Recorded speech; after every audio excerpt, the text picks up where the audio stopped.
Hello friends, welcome to the ISNA e-medical classes. Today we will discuss about medical and surgical asepsis. First we will discuss about what is asepsis. Bacteria are everywhere and some are good for us while others are harmful. Bacteria जो होते हैं ये हमारे चारों तरफ हर जगह पे present रहते हैं and some are good for us, और उनमें से कुछ बैक्टीरियाज जो होते हैं वो हमारे लिए अच्छे होते हैं और कुछ बैक्टीरिया जो होते हैं वो हमारे लिए हार्मफुल होते हैं. Bacteria, virus and other microorganism that cause disease are called pathogen. कुछ बैक्टीरिया, वायरसेस और जो माइक्रो ऑर्गेनिज्म होते हैं जो हमें डिजीज़ कॉज करते हैं, उन बैक्टीरिया, वायरस या माइक्रो ऑर्गेनिज्म को हम क्या कहते हैं? पैथोजेंस भी बोलते हैं. To protect patient from harmful bacteria and other pathogens during medical procedure, healthcare provider use aseptic technique. जो healthcare providers जो होते हैं वो जो patient हैं उनको harmful bacteria या फिर कोई भी pathogen या micro organism जो हो गया उससे protect करने के लिए जब वो कोई भी procedure कर रहे होते हैं जो ये pathogen वगैरह हैं उनके body के अंदर transmit ना हो जाए, इसलिए वो क्या follow करते हैं? वो aseptic technique जो होती हैं उनको follow करते हैं. असेप्टिक टेक्निक क्या होती है? Aseptic technique means using practice and procedure to prevent contamination from pathogens. Aseptic technique वो टेक्निक होती हैं, ये प्रोसीजर्स होते हैं या फिर प्रैक्टिसेस जो होती हैं जो हमें कंटामिनेशन होने से प्रिवेंट करती है. मतलब पैथोजेंस की वजह से जो हमारी बॉडी के अंदर कंटामिनेशन हो सकता है, मतलब डिजीज़ कंडीशन ऐसी हो सकती है, उससे हमें प्रिवेंट करती हैं. It involves applying the strictness rules to minimise the risk of infection. ये क्या करती हैं? इनके अंदर हम कुछ रूल्स रेगुलेशंस ऐसे होते हैं वो अप्लाई करते हैं जिसकी वजह से क्या हो जाता है? मिनिमाइज हो जाता है जो रिस्क होता है इन्फेक्शन का बॉडी के अंदर होने का. Healthcare workers use aseptic technique in surgery rooms, clinic, outpatient care centers and other healthcare settings. जो healthcare workers जो होते हैं ये aseptic technique जो होती हैं ये हर जगह फॉलो करते हैं. जैसे हॉस्पिटल के अंदर हो गया वहाँ फॉलो करते हैं, सर्जरी रूम्स में फॉलो करते हैं, क्लिनिक्स हो गया, आउट पेशेंट केयर सेंटर्स हो गया या फिर कोई अदर हेल्थ केयर सेटिंग है वहाँ पे ये aseptic technique को फॉलो करते हैं. Next one, following aseptic technique help prevent the spread of pathogen that cause infection. aseptic technique को फॉलो करने से क्या होता है? कोई भी इन्फेक्शन जो बॉडी के अंदर हो सकता है, जो भी वो इन्फेक्शन कॉज करेगा, कोई भी पैथोजन जो होगा उससे हमें इसमें प्रिवेंट करना होता है. Health care professional commonly use aseptic technique when they are. जो हेल्थ केयर प्रोफेशनल होते हैं वो असेप्टिक टेक्निक को कब कब यूज़ करते हैं, क्या क्या वो प्रोसीजर ऐसे कर रहे होते हैं जब वो जो असेप्टिक टेक्निक है उनको वो फॉलो कर रहे हैं. फर्स्ट क्या हमारा? Handling surgery equipment. जब भी कोई हेल्थ प्रोफेशनल है कोई भी सर्जिकल इक्विपमेंट जो है उसको हैंडल कर रहा है, उसको यूज़ कर रहा है, तब वो असेप्टिक टेक्निक फॉलो करता है. कोई भी बेबी बर्थ हुआ है वेजाइनल डिलीवरी के थ्रू, वहाँ पे भी वो असेप्टिक टेक्निक को फॉलो करता है. हैंडलिंग डायलिसिस कैथेटर, अगर किसी भी पेशेंट का डायलिसिस हो रहा है वहाँ का उसको वो कैथेटर वगैरह यूज़ कर रहा है, वहाँ पे भी वो असेप्टिक टेक्निक का जो प्रोसीजर होगा उसको वो फॉलो करेगा. परफॉर्मिंग डायलिसिस, किसी भी पेशेंट का डायलिसिस वो परफॉर्म कर रहा है. इंसर्टिंग ए चेस्ट ट्यूब, जो चेस्ट ट्यूब है वहाँ पे अगर वो उसको इंसर्ट कर रहा है. इंसर्टिंग यूरिनरी कैथेटर, कोई भी हेल्थ प्रोफेशनल है यूरिनरी कैथेटर को इंसर्ट कर रहा है. इंसर्टिंग सेंट्रल इंट्रावीनस और आर्टीरियल लाइंस, जो कोई भी हेल्थ केयर प्रोफेशनल है वो आईवी लाइंस जो है, आर्टीरियल लाइंस जो है वो इन्फ्यूज़ कर रहा है तो वहाँ पे भी वो असेप्टिक टेक्निक फॉलो करता है. इंसर्टिंग अदर ड्रेनिंग डिवाइस, कोई भी ड्रेनेज डिवाइस, जो भी कोई भी अदर ड्रेनेज डिवाइस है अगर वो बॉडी के अंदर लगा रहे हैं तो वहाँ पे भी वो असेप्टिक टेक्निक फॉलो करता है. परफॉर्मिंग वेरियस सर्जिकल टेक्निक, कोई भी वेरियस सर्जिकल टेक्निक, कोई भी वो सर्जरी से रिलेटेड टेक्निक अगर वहाँ पे वो फॉलो कर रहा है वहाँ पे भी वो क्या करेगा? असेप्टिक टेक्निक जो होगी उसको फॉलो करेगा. मतलब हॉस्पिटल के अंदर मोस्ट प्रोबेबली जो प्रोसीजर्स जो परफॉर्म किए जाते हैं वो विद द असेप्टिक टेक्निक जो होती है उसके वो फॉलो किए जाते हैं. Next one, according to the joint commission are 4 chief aspect of the aseptic technique. As per the joint commission जो है ये 4 एस्पेक्ट दिए गए असेप्टिक टेक्निक को फॉलो करने के लिए. फर्स्ट क्या है हमारा? बैरियर्स. नेक्स्ट क्या है हमारा? Patient equipment preparation. Next one क्या है? Environmental control and contact guidelines. Each plays an important role in infection prevention during a medical procedure. ये जो चारों एस्पेक्ट है ये अपना अपना रोल जो होता है ये उसको इम्पॉर्टेंट रोल प्ले करते हैं. जब भी कोई भी असेप्टिक टेक्निक जब हम फॉलो करते हैं तो इनका अपना अपना एक रोल प्ले है. वो क्या होता है फर्दर? फर्स्ट वन क्या था हमारा? बैरियर. बैरियर क्या है? Barrier protect the patient from the transfer of pathogen from A health care worker, from the environment और फ्रॉम बोथ। इस बैरियर में हम क्या करते हैं, हाँ इसमें कोई भी पेशेंट है उससे जो इन्फेक्शन है वो पैथोजन जो है वो ट्रांसफ़र हो सकता है, या फिर हेल्थ केयर वर्कर से जो है वो पेशेंट के अंदर ट्रांसफ़र हो सकता है, या पेशेंट से हेल्थ केयर वर्कर के अंदर ट्रांसफ़र हो सकता है, या फिर इन्वायरमेंट जो है उसके अंदर से जो है पैथोजन वो हेल्थ केयर वर्कर या फिर पेशेंट के अंदर ट्रांसफ़र हो सकता है, या दोनों से हो सकता है, मतलब अपोजिट हो सकता है, पर्सन भी कर सकता है, इन्वायरमेंट भी कर सकता है, या हेल्थ केयर प्रोफेशनल जो होगा वो सारे एक दूसरे को वो पैथोजन जो होंगे वो ट्रांसफ़र कर सकते हैं। Some barrier used in aseptic technique include, कुछ बैरियर्स ऐसे होते हैं जो असेप्टिक टेक्निक को हमें फॉलो करने होते हैं। क्या क्या बैरियर हम यूज़ कर सकते हैं कि किसी पर्सन को इन्फेक्शन ना हो। फर्स्ट वन क्या यूज़ करना है, स्टेराइल ग्लव्स यूज़ करने, जब हम कोई प्रोसीजर करने जा रहे हैं तो हमें स्टेराइल ग्लव्स जो हैं वो हमें पहनने हैं। क्यों? क्योंकि हम एक दूसरे के जो कांटेक्ट में आएंगे जिसकी वजह से वहाँ पे एक बैरियर जो होगा वो क्रिएट हो जाएगा। स्टेराइल गाउन्स पहननी है, वो भी हमें क्या बना देंगे, हमारा जो भी कोई भी इन्फेक्शन होगा वो क्रॉस इन्फेक्शन नहीं हो पाएगा। Mask for the patient and health care provider, कोई भी अगर हम कोई प्रोसीजर करने जा रहे हैं तो वहाँ पे हेल्थ केयर प्रोवाइडर जो है और जो भी पेशेंट जो है उसको भी मास्क पहनना है। स्टेराइल ड्रैप्स, उसके ऊपर स्टेराइल ड्रैपिंग करनी है जिसके ऊपर, जिसकी वजह से क्या हो, जो पेशेंट को इन्फेक्शन जो है वो ट्रांसफ़र ना हो पाए। Sterile barrier are those that have not touched a contaminated surface। sterile barriers क्या होते हैं, कोई भी ऐसा सरफेस एरिया जो भी क्या करे वो जो कंटामिनेटेड सरफेस है उसको वो टच ना करे, मतलब कोई भी माइक्रो ऑर्गेनिज्म जो है उसके कांटेक्ट में ना आए, उससे कोई भी कंटामिनेशन ना जाए। There are specially packaged and clean item, जो ये होते हैं बैरियर्स जो होते हैं ये क्या होते हैं, पैक्ड आइटम होते हैं। जैसे हमने देखा है ग्लव्स वगैरह कैसे आते हैं, पैकिंग में आते हैं, ऑटोक्लेव किए हुए आते हैं, ठीक है। गाउन वगैरह कैसे आते हैं, ऑटोक्लेव्ड होते हैं बिल्कुल। और जो ग्लव्स वगैरह जो भी हम हॉस्पिटल के अंदर यूज़ करते हैं, बाहर यूज़ करते हैं कोई भी असेप्टिक टेक्निक फॉलो करने के लिए, वो कैसे आते हैं, एकदम पैक्ड आइटम होते हैं और क्लीन आइटम होते हैं। Health care worker put them on her use them in a specific ways that maximize exposure to germs. जो हेल्थ केयर वर्कर्स होते हैं वो ऐसे वे में उनको जब बियर कर रहे होते हैं तो उनकी एक टेक्निक होती है, वो उनको पर्टिकुलर टेक्निक के संग में पहनते हैं जिससे कि जो भी कोई भी इन्फेक्शन या फिर कोई भी माइक्रो ऑर्गेनिज्म जो है वो उनके कांटेक्ट में ना आए। नेक्स्ट वन क्या है, patient and equipment preparation. Next हमें क्या करना है, पेशेंट एंड इक्विपमेंट प्रिपरेशन करना है, जिससे कि ऐसी तरीके से करना है कि कोई भी माइक्रो ऑर्गेनिज्म जो हो वो भी उसके कांटेक्ट में आए, कोई भी कंटामिनेशन जो है वो कांटेक्ट में ना आए। Health care provider also use sterile equipment and sterile instrument. जो हेल्थ केयर प्रोवाइडर्स होते हैं वो क्या यूज़ करते हैं, स्टेराइल इक्विपमेंट या फिर स्टेराइल इंस्ट्रूमेंट, जो भी प्रोसीजर करने जा रहे हैं उसके लिए वो यूज़ करते हैं।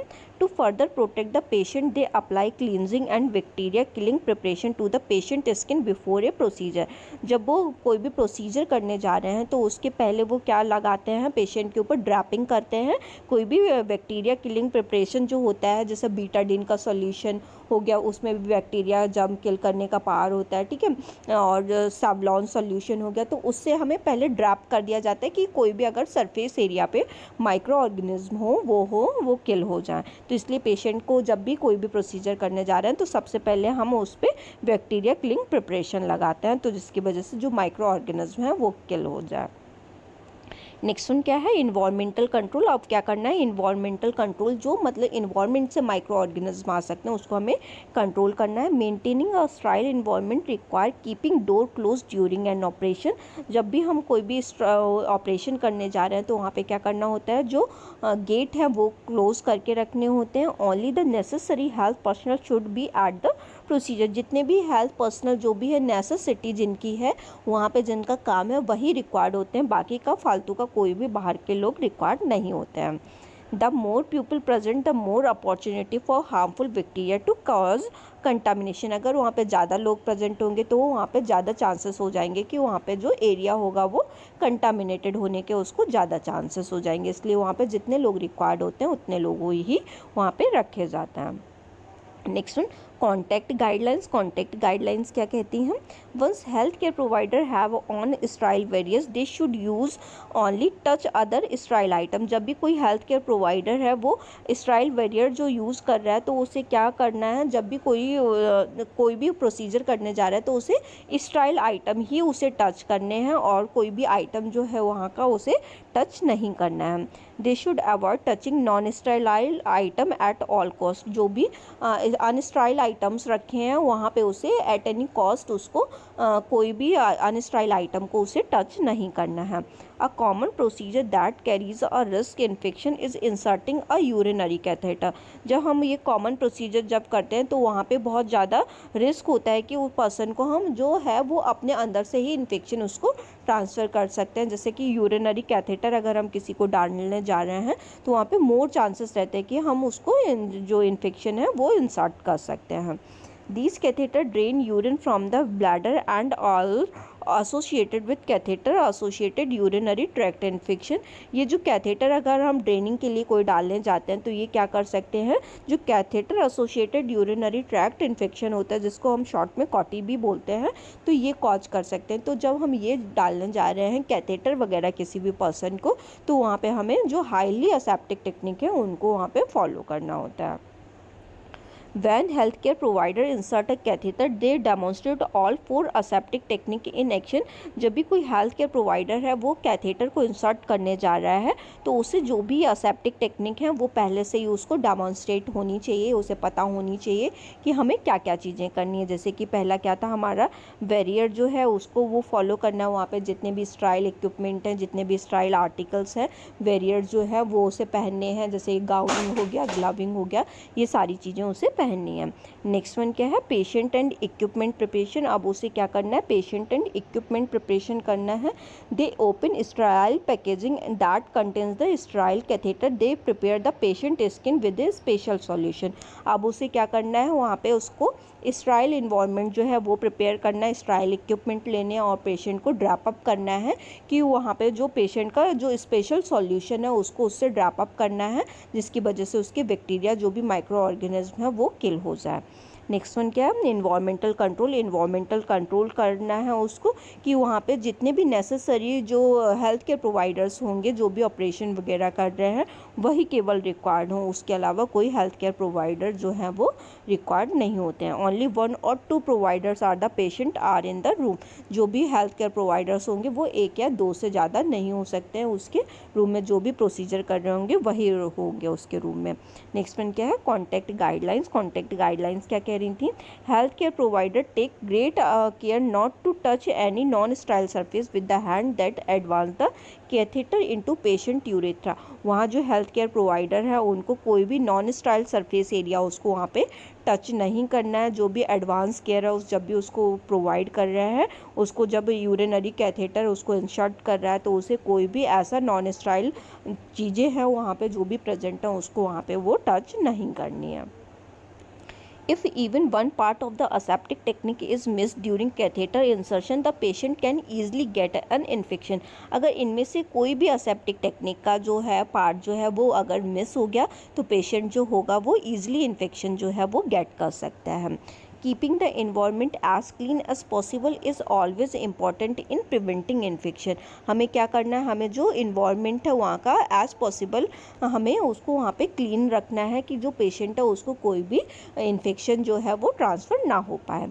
However, some situation call for aseptic technique while other call for clean technique। some कुछ जो टेक्निक जो हम फॉलो करते हैं वो क्या होती है, aseptic टेक्निक, जिसमें हम स्ट्रिक्टली क्या फॉलो करते हैं कि जो पेशेंट को कोई भी हम कंटामिनेशन जो होगा अपनी तरफ से प्रोवाइड नहीं होने दे सकते। और कुछ क्या हम फॉलो करते हैं, कुछ जैसे होते हैं जैसे हमने क्या टच कर लिया, किडनी ट्रे है तो किडनी ट्रे जो है वो स्टराइल नहीं हो सकती, तो उसको हमें क्या करना है, क्लीन टेक्निक जो होती हैं उसको क्लीन प्रोसीजर जो होते हैं वो हमें फॉलो करने होते हैं।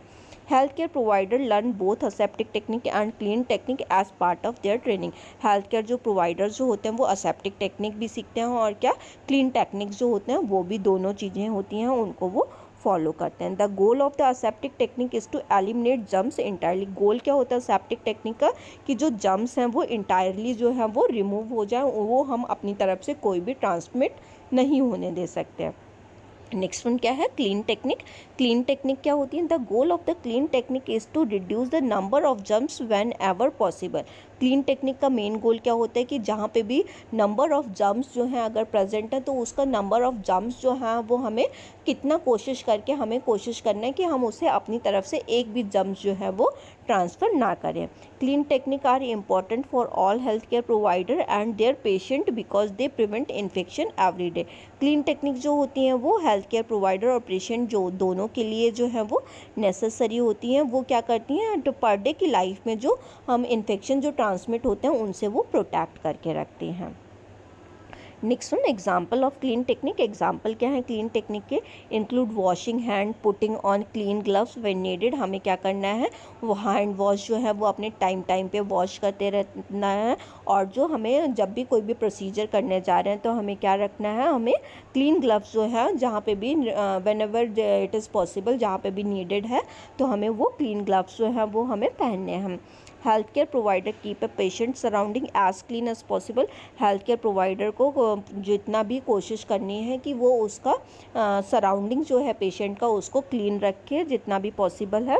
But they are not using sterile item और असेप्टिक टेक्निक। बट हम वहाँ पे ऐसा पर डे जो है वो असेप्टिक टेक्निक जो है ऐसा नहीं कर सकते कि कुछ भी हम असेप्टिक जो है वो चीज़ यूज़ कर रहे हैं कि बिल्कुल उसका इन्वायरमेंट जो है आसपास का असेप्टिक प्रोसीजर्स के थ्रू उसको हम क्लीन कर पाएँ। जस्ट हम उसको क्या कर सकते हैं, क्लीन करके रख सकते हैं। Health care professional commonly use clean technique when they are, जब हम उसे पेशेंट को क्लीन टेक्निक हमें कब कब फॉलो करनी होती हैं, कुछ ऐसे प्रोसीजर होते हैं जब हमें उसको क्लीन टेक्निक प्रोसीजर जो है वो फॉलो करने हैं। क्या क्या का है उसमें कि गिविंग एन इंजेक्शन, जब हम पेशेंट को कोई भी इंजेक्शन दे रहे हैं। Emptying urinary catheter drainage bag, जब हम पेशेंट का यूरिनरी बैग जो है वो एम्प्टी करते हैं। Giving a bed bath, patient को जब हम बेड बाथ दे रहे हैं।